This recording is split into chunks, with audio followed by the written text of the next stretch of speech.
السلام علیکم ناظرین، کیسے ہیں آپ لوگ؟ امید ہے آپ سب لوگ خیر و عافیت سے ہوں گے۔ آج کی ویڈیو میں ہم بات کریں گے جب صبر کرنا مشکل ہو جائے تو جان لیں کہ اللہ آپ سے کیا فرماتا ہے۔ کبھی تم نے محسوس کیا ہے کہ زندگی ایک لمحے میں کتنا بدل جاتی ہے؟ تم آج مسکرا رہے ہو، خوش ہو اور سب کچھ ٹھیک ہے، اور اگلے پل لگتا ہے کہ جیسے کوئی آپ کو ایسی خبر ملے جو آپ کی روح تک کو ہلا دیتی ہے۔ کبھی دل چاہتا ہے کہ میں سب کچھ چھوڑ کر کہیں دور چلے جاؤں، کہیں بھاگ جاؤں۔ ایسا کیوں ہوتا ہے؟ کبھی سوچتی ہوں کہ بس اب اللہ سے مل ہی لوں، کیونکہ برداشت ختم ہو گئی ہے۔ یہی وہ لمحہ ہوتا ہے جب تمہارا دل کہتا ہے، یا اللہ میں ٹوٹ چکا ہوں، یا اللہ میں بکھر چکا ہوں۔ لیکن سنو، جب صبر کرنا مشکل ہو جائے، جب ہر پل ایک صدی جیسا لگنے لگے، تو یہ صرف ایک آزمائش نہیں ہوتی ہے، یہ اللہ کا پیغام ہوتا ہے، ایک راز جو وہ تمہیں سمجھانا چاہتا ہے۔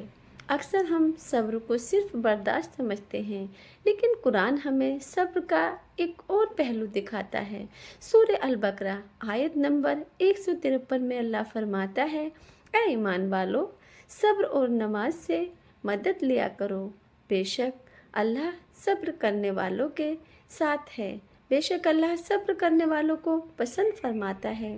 یہ آیت صرف یہ نہیں کہتی ہے کہ صبر کرو، یہ کہتی ہے کہ صبر میں اللہ کی معیت ساتھ ہے، یعنی جب تم صبر کر رہے ہو تو تم اکیلے نہیں ہو، تمہارے ساتھ تمہارا رب ہے، اور تمہارے ساتھ وہ کھڑا ہے، تمہاری سانسیں سن رہا ہے، تمہارے آنسو دیکھ رہا ہے، اور جانتا ہے کہ تمہاری برداشت کی ایک حد ہے، بے شک، لیکن وہ تمہیں اس حد سے آگے لے جانا چاہتا ہے تاکہ تم پہلے سے بھی زیادہ مضبوط بن جاؤ۔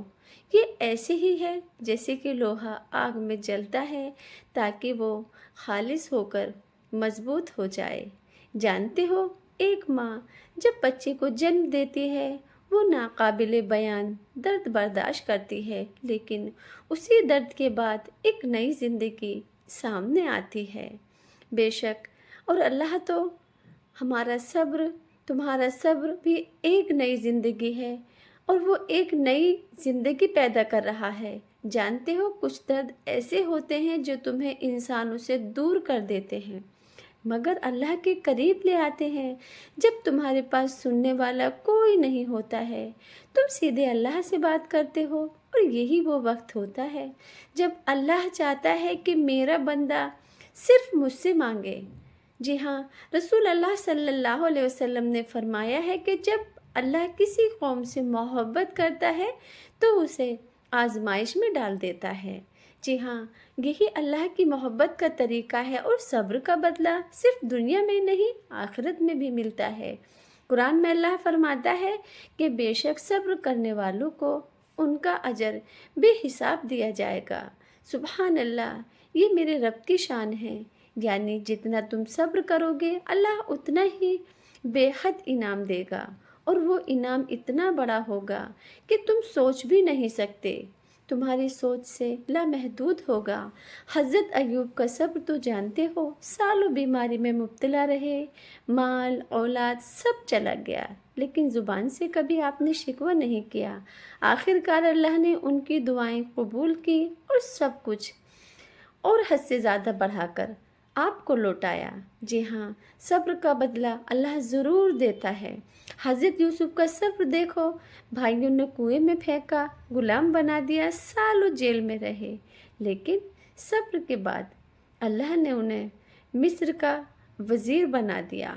بے شک یہ میرے رب کی شان ہے۔